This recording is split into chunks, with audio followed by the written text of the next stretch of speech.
Hello dear aspirants. तो finally जिस दिन के लिए हम लोग इतने समय से तैयारी कर रहे थे वो दिन आखिरकार आ ही गया है। मैं समझ सकता हूँ आप लोगों की कंडीशन, जैसा कि क्लास में बताता ही हूँ मैं, ठीक, सास भी कभी बहू थी। तो I can feel your emotions right now. बहुत सारे स्टूडेंट्स लगातार फोन भी कर रहे हैं। तो इस छोटे से सेशन में मैं आपको कुछ पढ़ाने नहीं वाला हूँ, कुछ नया नहीं सिखाने वाला हूँ। Arunachal Pradesh public service commission ने कल कुछ खास नोटिफिकेशन जारी किए हैं। पहले तो हम उन नोटिफिकेशन को देखेंगे, क्यों? क्योंकि हमको एग्जाम में उन गाइडलाइंस को फॉलो करना पड़ेगा। तो अगर आपने अभी तक नहीं जाना है उनको, उन नोटिफिकेशन के बारे में अगर आपको जानकारी नहीं मिली है, तो मैं यहाँ पर ब्रीफली आपको उसके बारे में बताने वाला हूँ। और उसके बाद हम कुछ हैंडी टिप्स की तरफ चर्चा करेंगे, उसकी तरफ भी बढ़ेंगे, जिसके थ्रू मैं आपको बताने की कोशिश करूंगा कि किन चीजों का आप अपने लेवल पर कुछ खास ध्यान रख सकते हैं, किस तरह से आपको एक्चुअल एग्जाम में अपने आप को स्ट्रक्चर रखना है, किस तरह से आपको अपने आप को प्रिपेयर करना है एक्चुअल एग्जाम डे के लिए। ठीक है, एक छोटा सा डिस्कशन होगा आपके साथ, 5 मिनट 10 मिनट का। तो let's begin this discussion. First thing first, Arunachal Pradesh public service commission, ये देख लीजिए, ये दो नोटिस कल आया है, ये दो नोटिफिकेशन आपका कल आया है। पहला जो है वो कह रहा है notification with respect to relaxation in minimum qualifying marks. Got the point? Now I don't know whatever was the condition earlier, पहले क्या था उसके बारे में मैं अभी नहीं बताने वाला हूं, हम लोग टाइम वेस्ट नहीं करेंगे। हम डायरेक्टली आ रहे हैं कि अभी आपको क्या ध्यान रखना है। 4 अप्रैल 2025 को ये नोटिफिकेशन आया है, जैसा कि आप देख पा रहे होंगे 4 अप्रैल 2025 कल रात को ही आया है।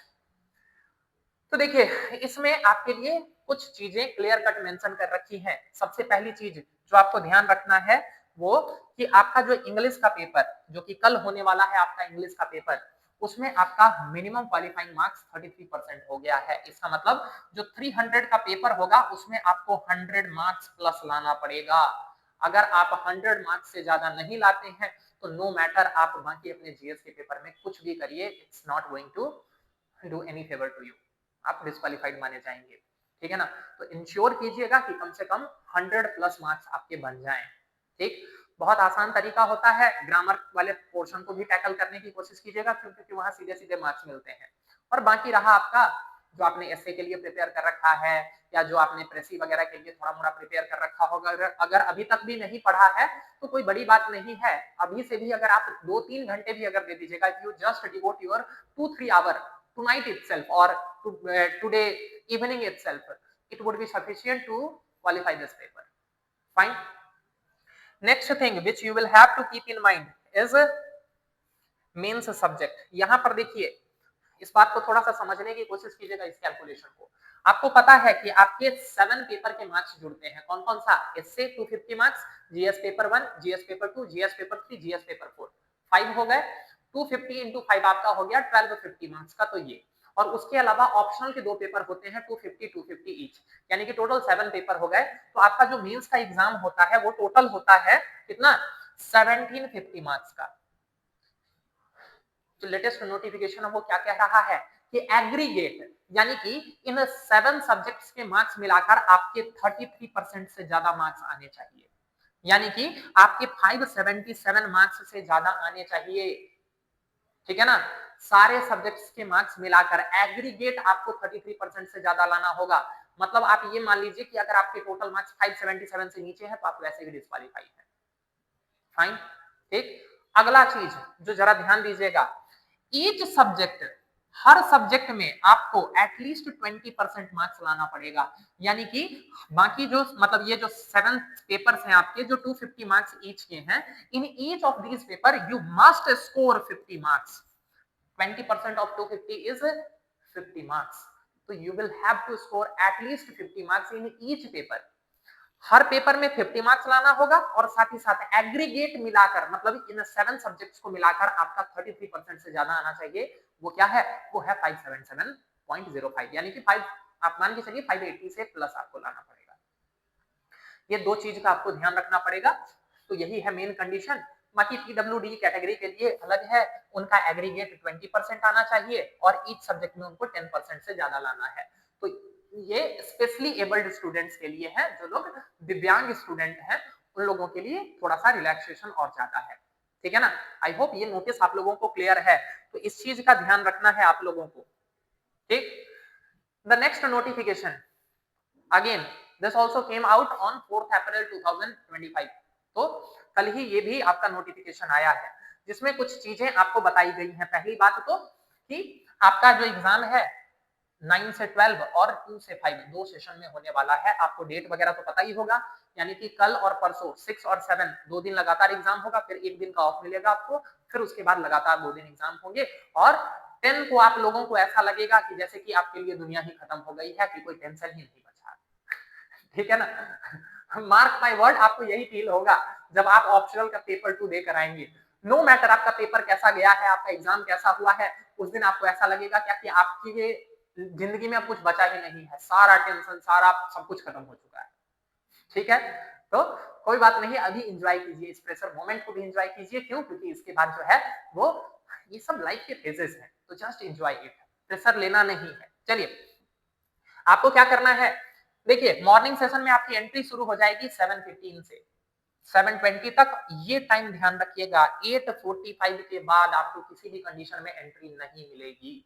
इट मींस व्हाट, कि फर्स्ट जो सिटिंग है आपका वो 9 AM से है, 8:45 यानी कि 15 मिनट्स पहले गेट्स क्लोज हो जाएंगे। उसके बाद आप चाहे कुछ भी कर लीजिएगा, आपको एंट्री नहीं मिलेगी। और आप जानते हैं, अगर आपका एक भी पेपर फेल छूट गया किसी भी कारण से, तो आप एग्जाम से डिस्क्वालीफाई है। क्यों? क्योंकि हर एक पेपर में आपको 20% मार्क्स स्कोर करना था, ठीक है। तो इंश्योर कीजिएगा कि आप पहले ही पहुंचे। और मैंने तो आप लोगों को क्लास में भी ये समझाया है कि always try to reach the exam hall half an hour ago, पहले पहुंच, इंटर कीजिए आधे घंटे, ताकि आप उस एनवायरनमेंट को सोक इन कर सकें, जिस एनवायरनमेंट में रह के आपको जो है वो 3 आवर पेपर लिखना है। तो मैं आपको सजेस्ट करूंगा कि आप 8:15 तक एक्चुअल एग्जाम हॉल अपने सीट पर पहुंच जाइए, ठीक है ना, क्लियर। और वहां जाकर डिस्कस नहीं करना है कि तुम क्या पढ़ के आए हो, तुम क्या पढ़ के आए हो। जो पढ़ के आए हैं वहां पर अपना पूरा 100% देना है, किसी और से कंपेयर नहीं करना है, डिस्कस नहीं करना है। ये बात मैं बार बार आप लोगों को क्लास में समझा चुका हूँ। बहुत बच्चे आएंगे, आपको बस डिमोटिवेट करेंगे, एक्चुअल एग्जाम में कुछ नहीं कर पाएंगे, आपके सामने बड़ी बड़ी बातें बस बोलेंगे, ठीक है ना। किसी से कोई डिस्कशन नहीं करना है, आराम से जाइए, अपने माइंड को कॉन्सेंट्रेट कीजिए, फोकस कीजिए, अपने टारगेट की तरफ सोचिए। तो ये करना है आपको जाकर। सिमिलरली सेकंड सेशन में 12:30 से एंट्री शुरू हो जाएगी, लेकिन 1:45 लास्ट। तो ध्यान रखिएगा, ये इंपॉर्टेंट है, बहुत दूर मत चले जाइएगा, पता चलेगा कि बीच में जो है वो रिलैक्स होने चले गए और वापस आते टाइम ट्रैफिक में फंस गए। अगर 1:45 तक अगर आप नहीं पहुंच पाए, वो कोई एक्सक्यूज नहीं मानेगा। ये सिविल सर्विसेज का एग्जाम है, समझ लीजिए, ठीक है ना, बोर्ड वाला एग्जाम नहीं है। They are not going to allow you inside the premise, just keep this in mind. चाहे कोई भी एक्सक्यूज हो कि सर मैं ट्रैफिक में फंस गया था, खाना पहुंचने में लेट हो गया, तो इसीलिए प्लान करके जाइएगा, खाने पीने का सामान। आई डोंट नो कि आपके एग्जाम सेंटर के पास जो है वो आपको खाने पीने की क्या चीजें मिलेंगी, दैट आई डोंट नो। अगर ऐसा लग रहा है तो आप घर से ही पैक करके ले जाइए। क्यों? क्योंकि वहां पर अगर आप कुछ बाहर का खाना खाइएगा तो हो सकता है कि आपका परफॉर्मेंस डाउन हो। बहुत ज्यादा ऑयली फूड खा लिया, जो आप लोग करते हैं, पेटीज बर्गर वगैरह कुछ खा लिया, और पता चलेगा कि सेकंड सिटिंग में जो है वो फिर आपका परफॉर्मेंस डाउन हो रहा है। तो आई वुड सजेस्ट कि घर से ही कुछ हेल्दी फूड लेके जाइए, या फिर अपने घर में किसी को बोल दीजिएगा, कोई फ्रेंड होगा पीजी में, उनसे कांटेक्ट कर लीजिए, उनको बोल दीजिए, ताकि वो सही टाइम पर आपके पास खाना लेकर पहुंच जाए। खाना जरूरी है, ठीक है ना। मैं आपको ये भी सजेस्ट कर चुका हूँ कि बहुत हेवी मत खाइएगा। क्यों? क्योंकि आफ्टरनून सेशन में हो सकता है फिर उस कारण से आपको नींद आने लग जाए, एंड वो आप अफोर्ड नहीं कर सकते हैं वहां पर, ठीक है ना। वहां पर थोड़ा सा भी डलनेस, थोड़ा सा भी डाउन आप फील नहीं कर सकते हैं। तो आपको अपने 100% ऑप्टिमम लेवल पर रहना है, और वो तभी इंश्योर हो पाएगा जब आप हेल्दी फूड खाइएगा। तो कोशिश कीजिए कुछ अच्छा ही खाएं, कुछ हेल्दी खाएं, ठीक है ना। जूस वगैरह ऐड कर सकते हैं, ये भी ज्यादा बेनिफिशियल होगा। पैकेज जूस से ज्यादा अच्छा होगा कि अगर घर वगैरह से या कुछ फ्रूट वगैरह बीच में खा लें, तो वो ज्यादा बेहतर होगा आपके लिए, ठीक है। तो ये हो गया आपका एग्जाम टाइमिंग से related. Next thing, you must carry admit card. ये तो बताने की जरूरत नहीं है, लेकिन ये जरूर ध्यान दीजिएगा कि आईडी कार्ड जो भी आपने मेंशन किया है उसका ओरिजिनल कॉपी ले जाना होगा। अगर आपने आधार कार्ड का नाम वहां पर मेंशन कर रखा है तो आधार कार्ड ओरिजिनल चाहिए। वहां पर फिर आपको परेशान कर देंगे वो, वहां पर कोई एक्सक्यूज नहीं चलेगा। वहां पर आपने आधार कार्ड ले रखा है, वहां जाके पैन कार्ड दिखा रहे हैं तो नहीं मानेंगे वो। ठीक है ना। Next point I have already cleared कि post 8:45 AM and 1:45 PM you won't be allowed in the exam premise.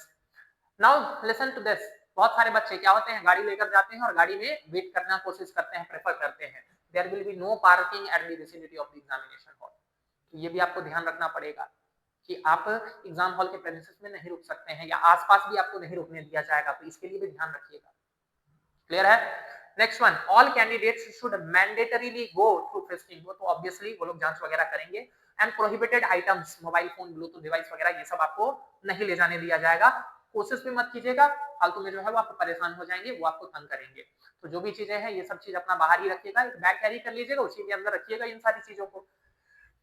अगला है candidates are not allowed to, वो ऑप्शनल पेपर के लिए है. जो लोग मैथ्स वगैरह या मान के चलिए स्टैटिस्टिक्स वगैरह पेपर है, वो अलग इंस्ट्रक्शन होगा. तो उन लोगों में कैलकुलेटर की जरूरत होती है, तो उन लोगों के लिए है.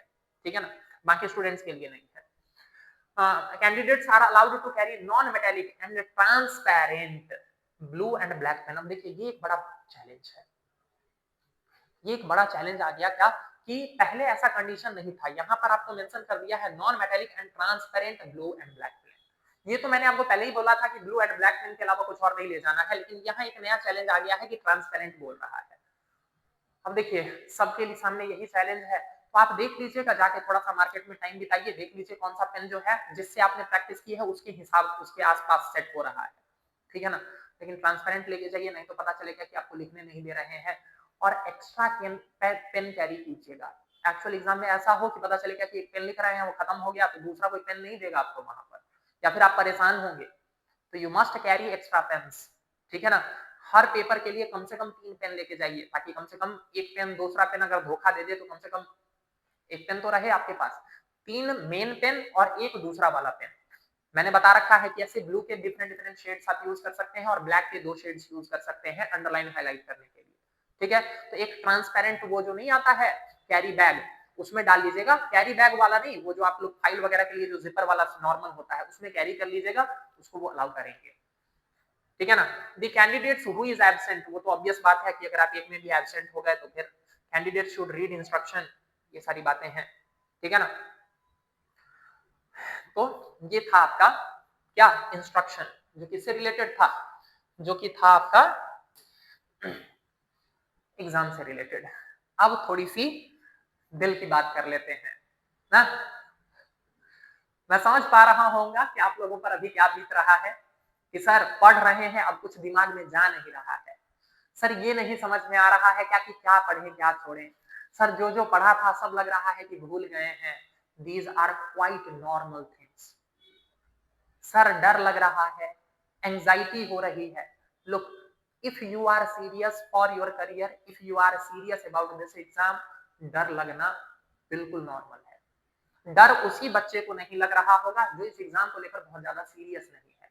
नहीं तो आपने अपने जिंदगी के इतने समय बिताए हैं, आपने इतना मेहनत किया है, तो ऑब्वियसली जब आप उस एग्जाम को फेस करने जा रहे हैं तो डर लगना तो बट नॉर्मल है ना. तो बिल्कुल भी मत घबराइए, ये सबके लिए नॉर्मल है, सबके साथ ऐसा ही होता है. ठीक है. क्लियर. पहली बात. तो दूसरी बात, क्या जा रहा है दिमाग में इसके बारे में अब कंसर्न मत होइए. अब आपको क्या करना है, आप बस आंखों के सामने से उन चीजों को गुजारिए. आप जितनी बार आपको लग रहा है क्या कि मैं ये भूल रहा हूं, तो उसको एक बार खोल के देख लीजिए. आपको लग रहा है कि ये भूल रहा हूं, तो उसको एक बार खोल के देख लीजिए. ठीक है ना. प्रेशर नहीं लेना है, ये नहीं सोचना है कि मेरे को इसको रट लेना है, इस चक्कर में नहीं रहिए. आप जितनी चीजों को अपनी नजरों के सामने से गुजार सकते हैं बस वो कीजिए. ठीक है ना. हर एग्जाम के पहले भी आपके पास अब इतना ही टाइम रहेगा. कल आप पहला सेटिंग मतलब क्या बोलते हैं, पहले 2 एग्जाम देकर आएंगे, अगले दिन आपका जीएस पेपर 1 जीएस पेपर 2 होगा. ऑब्वियसली आप सब कुछ तो नहीं रिवाइज कर पाएंगे ना, तो जितनी चीजें आप रिवाइज कर पाएंगे बस उतना कीजिए और अपने ऊपर कॉन्फिडेंस रखिए. बिलीव मी, आपने पीटी एग्जाम क्रैक किया है, तो ऐसा बिल्कुल नहीं है कि आपको कुछ नहीं आता है. और ये पीटी का एग्जाम नहीं है, ये मेंस है. यहाँ पर आपको लिखना है. ठीक है ना. ऐसा नहीं है कि आपको उस क्वेश्चन का ऑप्शन नहीं पता है तो आप गलत हो गए. ठीक है ना. आपने जो तैयारी की है, आपने पीटी एग्जाम निकाला है, आप अपने ऊपर भरोसा रखिए. आपको इन सारी चीजों के बारे में कुछ ना कुछ तो जरूर पता होगा. जस्ट हैव कॉन्फिडेंस और उन चीजों को सिस्टमेटिकली प्रेजेंट कर लीजिएगा. ठीक है ना. Try to be as systematic as you can. दूसरी बड़ी बात, आपको बस इतना ध्यान रखना है कि आपका पेपर का कोई क्वेश्चन नहीं छूटना चाहिए, ठीक है ना? पेपर पूरा कीजिए। There will be certain questions जिसके बारे में आप कुछ नहीं जान रहे होंगे। मैं बार-बार ये बात क्लास में बोलता हूँ। Be ready for surprises, open mind होके जाइएगा, ठीक है ना? Be ready for those questions about which you know nothing, आपको कुछ नहीं पता है। स्टिल जो भी आप उस टॉपिक के बारे में सोच पा रहे हैं, उस टर्म को समझा के कुछ भी करके उसके बारे में लिखिएगा जरूर, ठीक है ना? बहुत टाइम वेस्ट नहीं कर देना है ऐसे क्वेश्चंस पर। क्लियर? एक लाइन मैं बार-बार क्लास में बोलता हूँ, क्या बोलता हूँ? क्या बोलता हूँ? हाँ जी, कि यहाँ पर वो सेलेक्ट होगा जो बाकियों से कम खराब लिखेगा। खराब तो सभी लिखने वाले हैं, अच्छा कोई नहीं लिखेगा, क्यों? क्योंकि एग्जाम पैटर्न ही ऐसा है। फाइन, ठीक है ना? तो यहाँ पर जो है वो कोई वर्ल्ड के बेस्ट डांसर्स के बीच में कंपटीशन नहीं है। यहाँ पर है कि कौन कम खराब नाचेगा। अरे गंदा तो सब डांस करने वाले हैं, ठीक है ना? तो जो कम खराब डांस करेगा वो सिलेक्ट हो जाएगा, इतनी सी बात है, ठीक? तो अपने आप में ये कॉन्फिडेंस रखिए कि गंदा सब लिखने वाले हैं, बस आपको बाकियों से कम गंदा लिखना है। फाइन, ठीक है? तो बस यही सोच के साथ आपको जाना है एग्जाम में। दूसरी बड़ी बात, जिन बच्चों के साथ ये प्रॉब्लम है ना कि सर बहुत ज्यादा प्रेशर पर सर वगैरह दर्द करने लगता है, तो मैं आपको सजेस्ट करूंगा कि कुछ मेडिसिन वगैरह आप कैरी कर लीजिएगा, चाहे हेडेक का हो या फीवर वगैरह का हो, इस तरह के मेडिसिन कैरी कीजिएगा। दूसरी बड़ी बात, जब एंजाइटी बहुत ज्यादा होती है ना, और मान के चलिए अप्रैल में आपका एग्जाम है, तो आई मतलब कैन नॉट इमेजिन कि मतलब आपका एग्जाम हॉल का कंडीशन क्या होगा। हो सकती है वहां बहुत गर्मी भी हो, ठीक है ना? फैन वगैरह का क्या फैसिलिटी होगा, एसी वगैरह तो मिलेगा कि नहीं मिलेगा, आई don't no. I would suggest you कि आप कैरी कीजिएगा कुछ, ठीक है ना? ग्लूकॉन डी वगैरह या फिर जो भी आप समझते हैं, ओआरएस वगैरह, ये सब आप कैरी कीजिएगा, ठीक है? बीच में जो भी टाइम मिल रहा है तो वहां पर पी वगैरह लीजिएगा, ठीक है? अपने ड्रिंकिंग पानी मतलब पानी के कंजम्पशन को थोड़ा सा बैलेंस रखिएगा, सो दैट एग्जाम के बीच में आपको उठ के वॉशरूम ना जाना पड़े। क्यों? क्योंकि आप ये बात समझ लीजिए, अगर एग्जाम के बीच में उठ के आपको वॉशरूम जाना पड़ रहा है तो आपके 2 क्वेश्चन छूट जा रहे हैं। तो आपको इस चीज का भी ध्यान रखना होगा। बहुत अच्छा तरीका होता है कि आप सुबह उठ के ही 1-2 ग्लास पानी पी लीजिए, ताकि हाइड्रेशन ठीक ठाक मैनेज हो जाए और जो भी एक्सेस है, जो भी सरप्लस है, वो एग्जाम से पहले निकल जाए। एक्चुअल एग्जाम के बीच में आपको बाथरूम उठ के जाना ना पड़े। एग्जाम शुरू होने से पहले तक 1-2 बार हो आइएगा। क्लियर है? ये सारे इंस्ट्रक्शन मैंने क्लास में भी आप लोगों को दे रखे हैं, अभी भी दे रहा हूं। तो ग्लूकॉन डी कैरी कर सकते हैं। आई वुड सजेस्ट एक ट्रांसपेरेंट बोतल ले लीजिएगा, उस ट्रांसपेरेंट बोतल में ग्लूकॉन डी हल्का सा घोल के ही ले जाइएगा एक्चुअल एग्जाम हॉल में। क्यों? क्योंकि जैसे ही वो थोड़ा सा डाउन फील हो तो हल्का सा ग्लूकॉन डी वगैरह उस टाइम आपको इंस्टेंट एनर्जी दे सकता है, ठीक है ना? मैं ऐड नहीं कर रहा हूँ ग्लूकॉन डी का लेकिन इतना तो आपको पता होगा ना, कार्बोहाइड्रेट ही है, और कार्बोहाइड्रेट क्या करता है जी? एनर्जी देगा तुरंत, ठीक है? तो इन चीजों का ध्यान रखिएगा। दूसरी बात, जब आप आंसर लिख रहे हो ना, उस टाइम जजमेंटल मत होइएगा क्या कि मैं खराब आंसर लिख रहा हूँ। उस टाइम अपने आप को पूरा एक्सप्रेस कीजिए, ठीक? हाँ, क्वेश्चन को देखने के बाद मैं अभी भी बोलूंगा कि 2-3 सेकंड रुक के, 10 सेकंड रुक के पहले क्वेश्चन के ट्रू सेंस को समझ लीजिए, तब लिखिए।